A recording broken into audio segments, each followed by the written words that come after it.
If not, let's talk about writable memory as well. This is called RAM, random access memory. The reason we call it random access is because given address, we assume that we can read or write any location in this memory at a similar speed. That's why it's called a random access memory. There are two kind of in the mainstream in the market these days. And there are two kind of memories that are used a lot. One is used off-chip. Off-chip means it's not on the same chip as the microprocessor. And the other type is used usually on the same chip as the microprocessor. The first one is called DRAM. This is usually off-chip. This is usually much larger, has much larger capacity. The other one is SRAM, which is usually much faster than DRAM. And there's a trade-off. Okay, and typically these RAMs, they are usually volatile.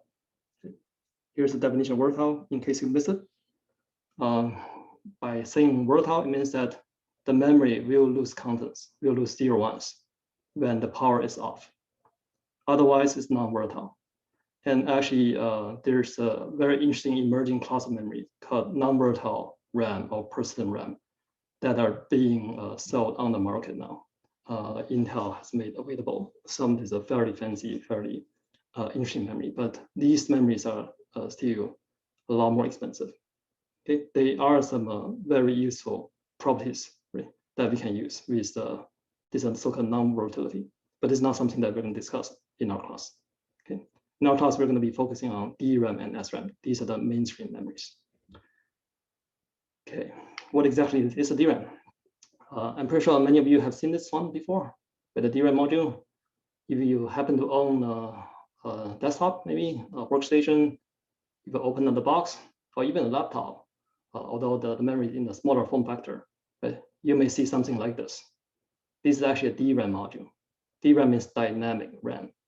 And this is usually off-chip, meaning that this is usually packaged in a separate module and then mounted on a separate PCB, printed circuit boards. Okay, so this is what we have shown here. This is like a DIMM. This is the package. Dual inline, this is a memory module. We have several chips. So all of this, these are all DRAM chips. We have quite a few chips. I think in this case, each one, I might be wrong, each one is about 1 GB, something like this. Okay. And you actually have this kind of chips on both sides of the this PCB. And any guess what are this? These gold things. These are gold colors. Any guess?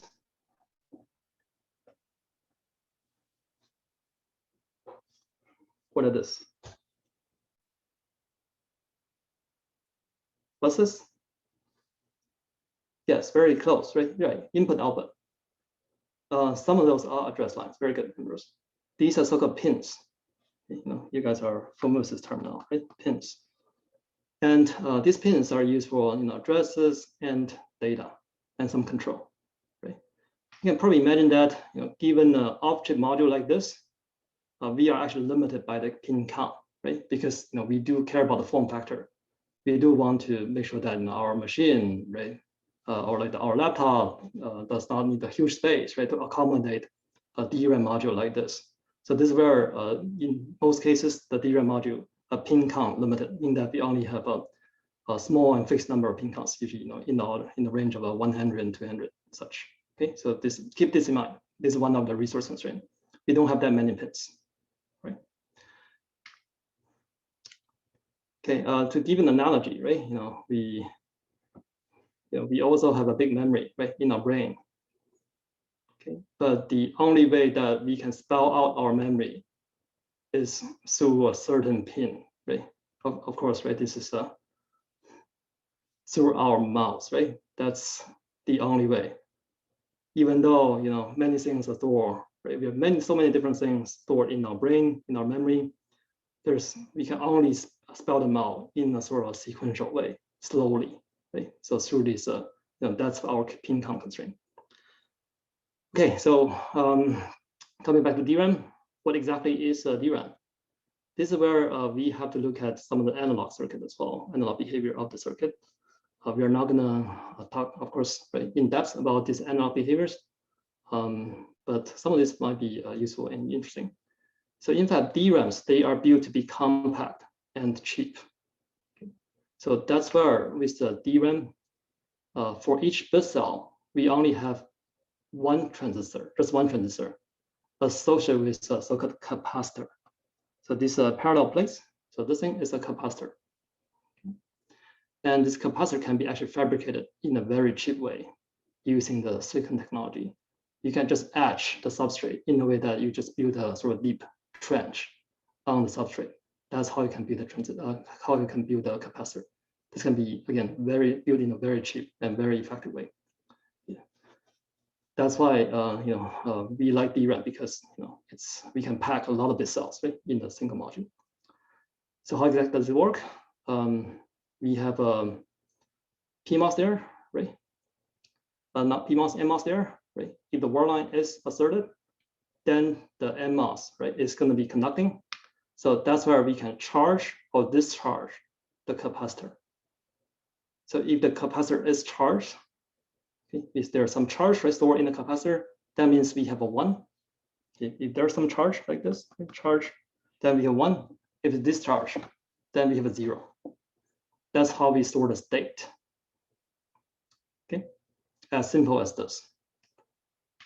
But one problem with the DRAM is, one problem with the capacitor is, the capacitor usually leaks, meaning that the capacitor is going to lose its charges, okay, over time, right? So which is bad, right? Which means that somehow we have to find out a way to refresh the content of this capacitor dynamically. So that's why it's called a dynamic RAM. That's how this D comes from. Okay, so this is just right, the 1 bit cell, 1 NMOS transistor, and 1 capacitor. That's it. So this is extremely cheap. Again, this bit cell is connected to word line and the bit line. So how exactly do we write with this? Okay. All we need to do is if you want to write to a bit cell, all we need to do is to turn on the word line. Okay, corresponding word line, assert that. Like I mentioned, right, the NMOS, right, the NMOS transistor is going to be conducting. That's where we can just set the value of the capacitor. We can just drive the bit line over here. We drive it high, we give it a high voltage, then the capacitor is going to be charged. Okay, so that's how we write a 1. Otherwise, if we set the bit line to a low voltage, it's a 0, that's where we discharge the capacitor. Okay, that's how we write a 0. As simple as this. Okay, and we're going to be talking about how to refresh this thing later. But for now, all we need to do is to just drive the word line and the bit line to select the bit cell, and then select the right value to store. Any questions? Okay. If not, let's look at a slightly more complicated operation. DRAM write is fairly straightforward. DRAM read, on the other hand, is a lot more interesting. So the reason this is interesting is because actually with a DRAM, right, a DRAM cell like this, okay, of course, first we need to assert the word line. We cannot just directly, when we read it, we cannot set bit line to be either 0 or 1, right? We already discussed that. If we set bit line to be 0 or 1, the capacitor, the value in the capacitor is going to be destroyed, right? It's going to be, we don't really know what's in the capacitor. So instead, what we do is we drive the bit line with a value somewhere in between 0 and 1. Let's say it's 0.5. It's so-called pre-charge. This operation is called pre-charge. We pre-charge a bit line halfway between 0 and 1. Let's just say 0.5. And if we do that, so depending on whether we have a 0 or 1 in the capacitor, okay, the bit line is going to be either, like, the voltage of bit line is either going to be slightly lower or higher. Does it make sense? Okay. First, this is a bit line, right? Depending on whether we have a 0 or 1, if you have a 0 in the capacitor, this bit line, right, which is pre-charged to 0.5, it's going to be the voltage is going to be driven slightly lower. If you have 1 in the capacitor, the bit line is going to be driven slightly higher. Okay. That's the analog trick that I mentioned, right? This is really in the analog domain, right? We are not doing just 0, 1. We are using something like 0.5. But how do we use this, right? There's something called sense amplifier, which is connected to the bit line. We're going to use this also analog circuit. So this is a very sensitive device where we have a small delta on the bit line. The sense amplifier can actually tell whether the change is towards 0 or 1. We're not going to get into the detail of how this sense amplifier is built. Now, there are other courses where you get to learn more about analog circuits. But what we are doing here is that all we want to do is we want to drive the bit line, pre-charge the bit line with 0.5, let's say, okay, something in between 0 and 1, and based on the value of the capacitor, this bit line is going to change. Okay, the value is going to change either towards 1 or 0, and this is something that can be caught by the sense amplifier. That's how we read it. Does it make sense? Yes. Okay. All right, but there's also an issue. Right? The reason that we connect the bit line to the capacitor, the charge in the capacitor is going to leak out. That's a problem. So basically, regardless of what we do, we're going to destroy the value of in the capacitor, destroy the, right? So we have to somehow, basically the values get erased. We have to somehow restore it. So that's where we actually need to write back the value.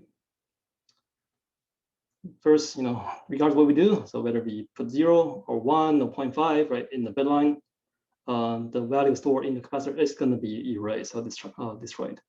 We need to somehow rewrite it. All we need to do is we just spend extra step because we already know whether it was stored in 0 or 1, right? All we need to do is to put that value back by doing another DRAM write. Basically, for DRAM read, we need to first pre-charge and then sense it, then we do a write. That's how we complete the read. Okay, so this is how the DRAM, the basic behavior of the DRAM, read and write. Okay, let's quickly look at some of the common structures. We just look at the one single cell, right? What about the there's a big DRAM array. So here, let's look at the so-called physical DRAM array. So where I have a n by n bit cell array. Okay, what we have for DRAM is we actually do this so-called multiplexing. We share the inputs for the row and column address. Right, it's an n by n array. We have rows and columns. So one thing I want to quickly know is these rows do not correspond to words. This is the physical array in the DRAM. This is not the abstract array, the array in the abstract view. I'm going to explain this later. Okay, so this basically is just a physical array. Okay, this is indeed arranged in a 2D layout. And we have rows and columns. We need to address. You want to address the bit cell. We need to provide something called RAS and CAS. RAS is a row address stroke, okay, which indicates that we are going to supply a row address first. Okay. So we basically want to select one row first, and we put it in something called the row buffer, and then we follow with the so-called CAS. We select the column.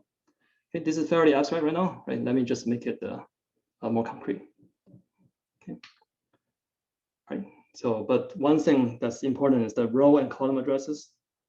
Right, they actually share the same physical wires, same physical lines. Okay, and this is something called TriState Buffer, which is something that I'm going to explain later. Okay, this is a new symbol. Okay, so first, let's just make it more concrete. Again, this is the n by n. Right, in this case, n is 1024. What is 1024, guys? In terms of power of 2. Very good, right? 2 to the 10. Okay, we basically have 10 24 rows and 10 24 columns. So for us to address a single row, to address any rows, okay, how many bits do I need to address the rows? How many? How many bits do I need for row address, and how many bits do I need for column address? Both 10, right? Very good. So for the DRAM to work, we first need to provide the row address bits. We have 10 bits. So this 10 bits will arrive first. And we also assert this is RAS. RAS really means that over here, we are giving the row address. This is just a 1-bit signal. On the diagram, we actually have an active low RAS. Okay. Next, we actually read out all 10 24 bits. This 1000 bits, right? 10 24 bits from the row, from a single row, and then put it somewhere in here in the row data latch. Okay. In the DRAM, we actually use a latch. After that, we provide the 10-bit column address. Okay. So that's where CAS is asserted. And that's how we can get 1 bit out over here. Okay, real quick question. So do you guys have any, this seems weird, right? Why do we split the row and column address? Any intuition on that? So why are we doing this? Why do we spend these extra steps, right? This is really slow. We have to spend 4 steps, right? Just to read out 1 bit. Very good, Alma, right? So yes, Sebastian, you were saying the same thing, right? So they could arrive at different times, meaning that we can so-called multiplex them, so that this row address and column address bits, they can share the same pins. Remember the DRAM module that I showed you earlier, right? So there we are pin count limited, right? We are really constrained by the pin count. We don't really have the luxury, right, to afford that many address bits. So that's how we can, reduce some of the pins by doing this kind of a so-called address multiplexing. All right. Okay. And real quick about this thing, okay, it's not that important, but since this showed up, this so-called a TriState Buffer or TriState Driver. It's basically just like a buffer, but this one has actually 3 states. Okay. The reason I want to bring this up is because in the Verilog, right? Remember we have 0, 1, we have 4 states, right? 0, 1, X. X is the don't care, right? And Z. What exactly is Z? Z means floating, means no connection. With TriState drivers, this is a 3-terminal device. We have an enable signal like this. In this case, see here, we have bubble. Bubble means active low, right? If enable is 0 or low, so this buffer or this TriState driver is active. Where the output, out, if you look at this truth table, out is the same with A. Okay, this is just a wire, just like a wire. That's it. There's connection between A and out. Otherwise, we disconnect. If enable is high in this case, right? ENL is high, or enable is right. It's not enabled. This TriState buffer is not enabled. Then we have a disconnection. So that's where we have so-called floating or high Z value. This is actually useful to build so-called bidirectional data paths, or to allow multiple things, multiple circuit to drive the same line. Okay, to give you guys the concrete example how this is useful, right? This is actually where we can further share the pins by using this kind of a TriState drivers. Okay, see here. So this is again sort of convoluted diagram, right? We have something called write enable here. WE is also active low. We have a TriState driver here. We have a TriState driver here. So if the WE, let's say WEL is 0, what's going on? Can you guys try to quickly figure out what's going on?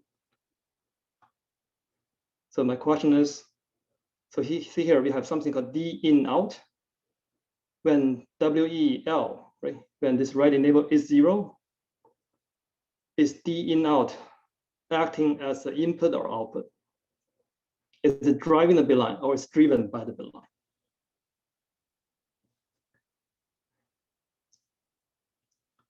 Okay, right. Some of you are seeing this. Okay. Now, almost are asking these questions, right? Why would you want a floating output, right? Let's see. Okay.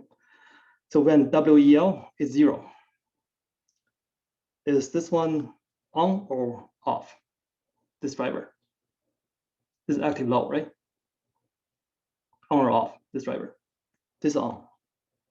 Okay, so this is basically like a wire. This is connecting. And we have an inverter here, right? So that means this one is off. Right? That's where this thing's disconnected and this thing's floating. Okay. So now what we have? So we have a path from D in to the bit line. Is it clear, guys? So basically this D in out is acting like an input. Right? What about the opposite? Okay. When this thing is 1, okay, this is active low, right? This is disconnected, right? And this one is on. So basically, bit line is driving this D in out. So where this pin is now an output. Okay. Actually, in many DRAMs, we are using TriState buffer like this to further share the input pins and output pins. Any questions? Right, so here I just spelled it out. So depending on the value of the write enable, we can either use D in out as the input or output, just to share the pins. Okay, and this is useful for these object modules. All right, so this is DRAM. Okay. And one more thing, right? So we have a few more minutes, right, to cover SRAM as well. This is one last slide about DRAM. We talk about DRAM is losing charges, right? So that's where we have to dynamically refresh it. We have to reload each bit cell. So this is how it's done. Usually what we do is we try to refresh each row in this DRAM array. Okay, this is called refresh cycles. But the question is, how do we refresh it? Do you guys have any ideas? How do you refresh it? How do you refresh? We have learned 2 operations, right? We learned DRAM read and DRAM write. Which operation do you use to refresh a DRAM cell? One more time, when the DRAM cell is losing charges, we need to somehow restore the value. Write or read? We are seeing, okay, looks like we are reaching some consensus. Very good. We read it, right? Because think about read. When we do DRAM read, we actually both read, we do pre-charge, and then we write the value back. So DRAM read actually includes the DRAM write operation as well. DRAM write itself does not make sense, right? Because we don't really know what value to write, what value to refresh to. We do a single DRAM read.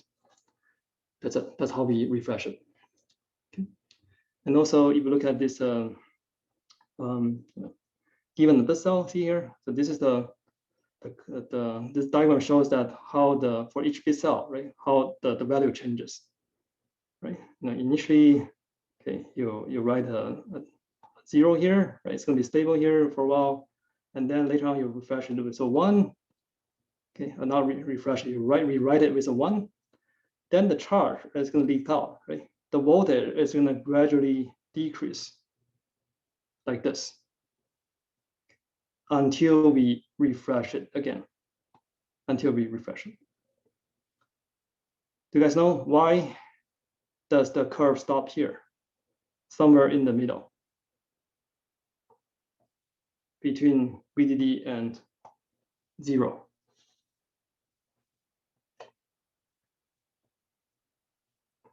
Any ideas? Why doesn't it, right? This drops, right, to the middle point. Why? Why do we start, right? Why do we then we bring it back up to 1? Why the middle point?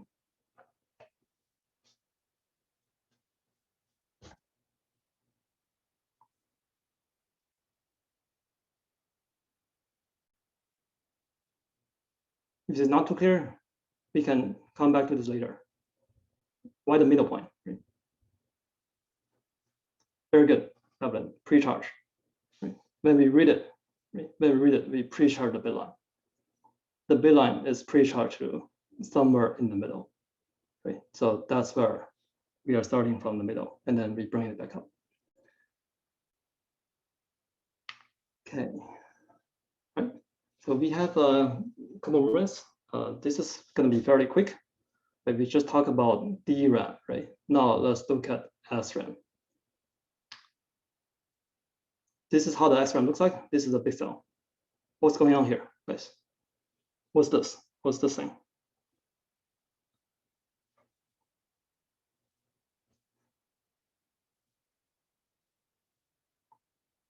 Can you guys try to make sense of this?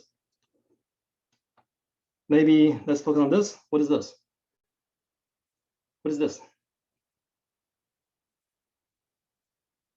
2 transistors, right? PMOS, NMOS.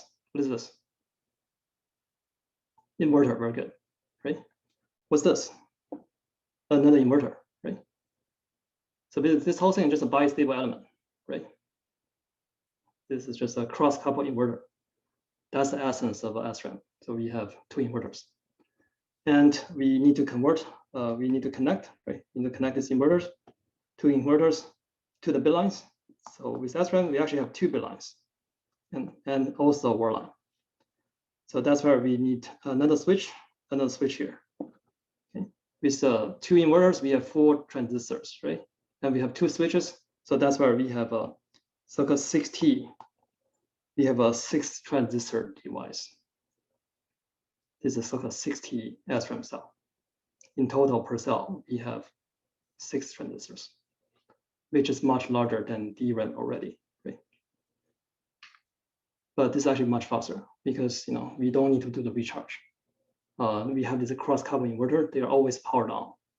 They are always stable. We don't need to recharge them frequently. So that's where SRAM is much faster in terms of the access time, but also much bigger, right?